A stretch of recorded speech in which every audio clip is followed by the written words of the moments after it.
Ini lebih dahsyat lagi teman-teman ya. Karomah Habib bisa berubah menjadi raksasa. Ya Allah teman-teman.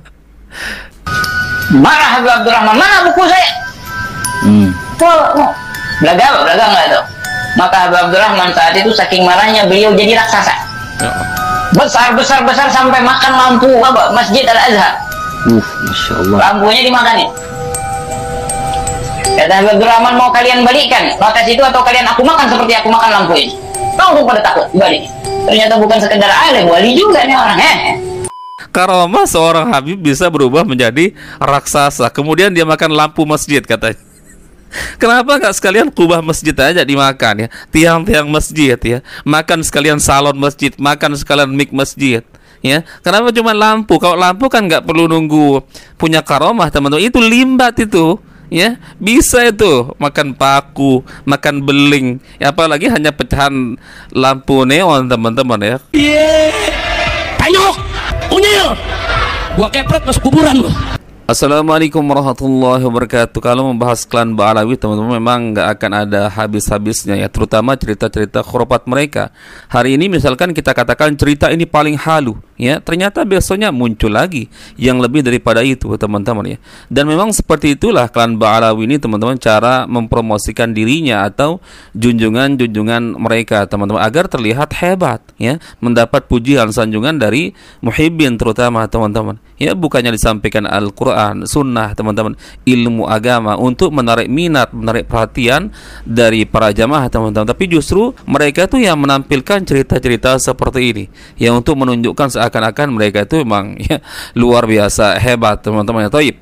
Ini ada beberapa cerita, kalian mesti simak teman-teman. Yang pertama nih, ada muhibbin kalau tidak salah ingin katanya sebelum dia mati ingin melihat surga terlebih dahulu. Kemudian dia meminta kepada sang gurunya lah begitu mungkin teman-teman. Kebetulan ini lengan dari tangan jubah sang Habib ini besar teman-teman nih. Jadi kepala dari muhibbinnya ini atau muridnya ini teman-teman dimasukkan ke dalam ya lengan gamisnya ini. Kemudian kesaksian dari muhibbin ini muridnya teman-teman, katanya dia melihat surga beserta isinya ya, dia melihat bidadari. Subhanallah.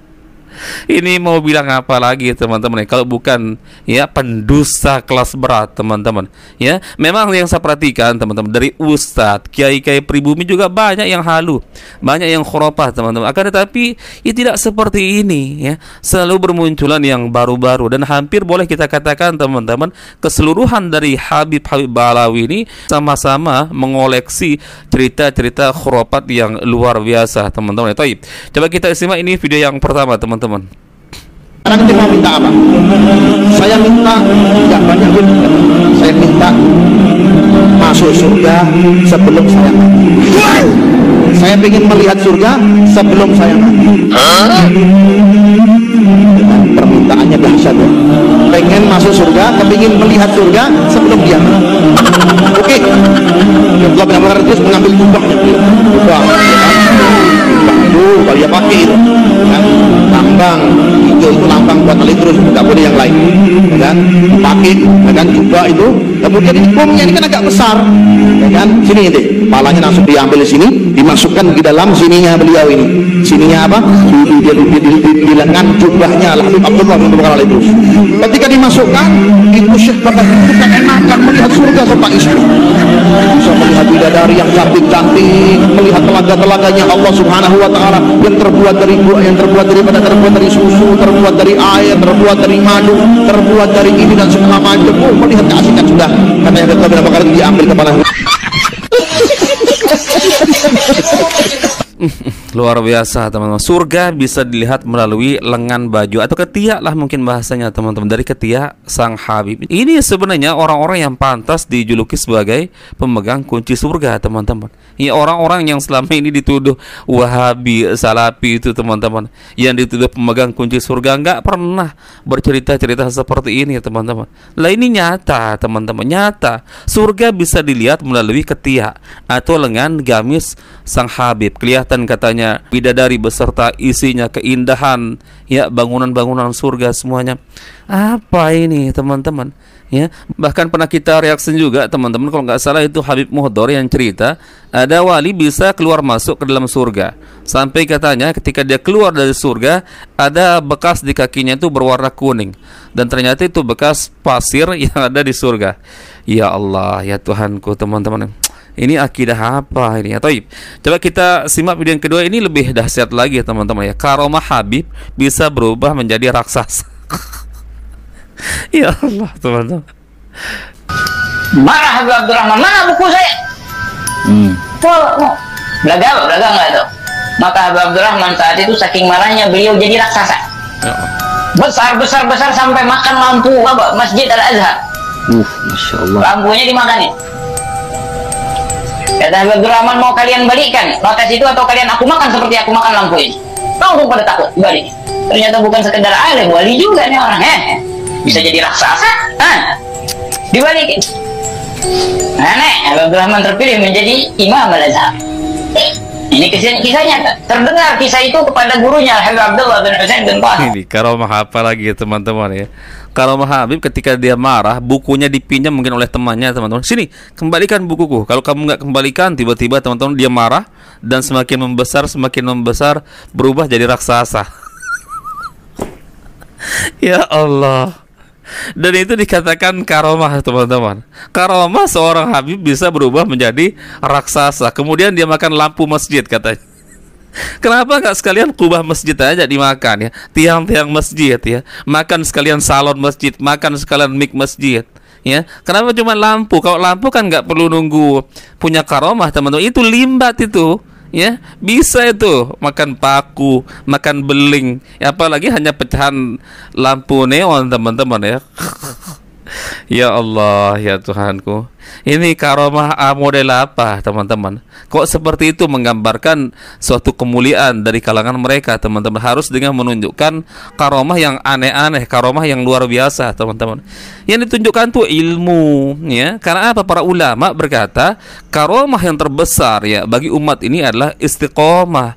Kenapa? Istiqomah itu paling sulit teman-teman untuk kita semua. Jangankan kita orang awam ya, para ustadz, para kiai, para ulama teman-teman, itu yang paling berat bagi mereka untuk menjaga keistiqomahan mereka. Makanya ketika ada orang yang bisa menjaga keistiqomahan mereka teman-teman, sholat misalkan tepat waktu berjamaah teman-teman, kemudian tidak pernah terlambat dari takbiratul ihram, itu karomah yang sebenarnya. Bukan yang bisa berjalan di atas air, terbang di atas udara teman-teman.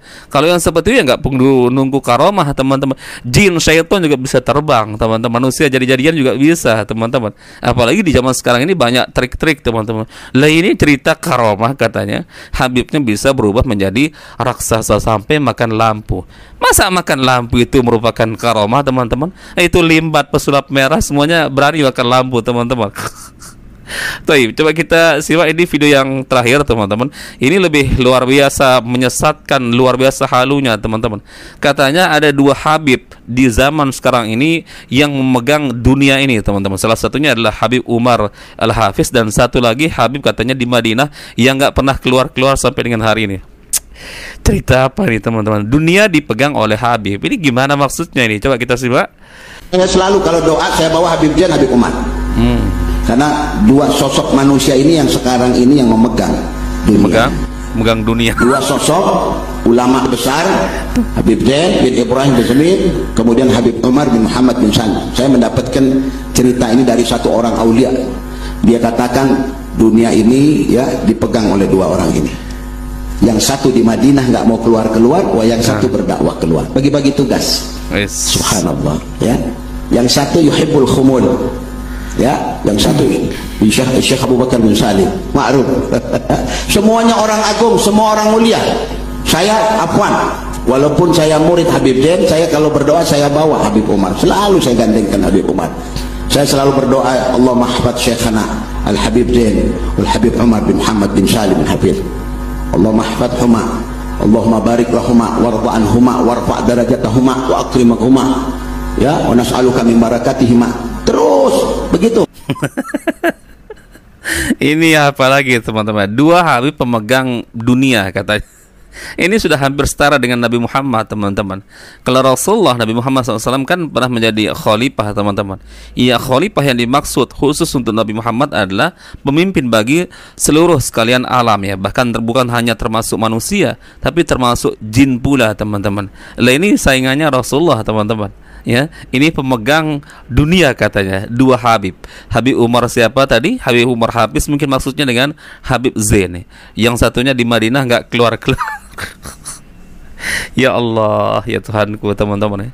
Sedangkan teman-teman ya, para pemimpin kita di setiap negara itu ya mereka hanya punya kekuasaan ya di negaranya masing-masing, teman-teman. Lah ini teman-teman, Habib pemegang dunia. Tapi kita nggak pernah lihat sosok pemegang dunia ini yang mana. Kalau pemimpin negara masing-masing kan kita tahu. Amerika ya ini presidennya, ya. Turki ya ini, Arab Saudi ini rajanya, Indonesia ini presidennya, teman-teman. Lah ini katanya dunia ini dipegang oleh dua Habib. Akan tetapi kita sebagai masyarakat bumi, masyarakat yang menghuni dunia ini, teman-teman, belum pernah melihat pemimpin kita. Tidak seperti presiden Amerika kita pernah lihat ya, presiden kita sendiri ada pemimpinnya, teman-teman. Di negeri kita, di negara-negara lain ada pemimpinnya, kita bisa melihat, teman-teman.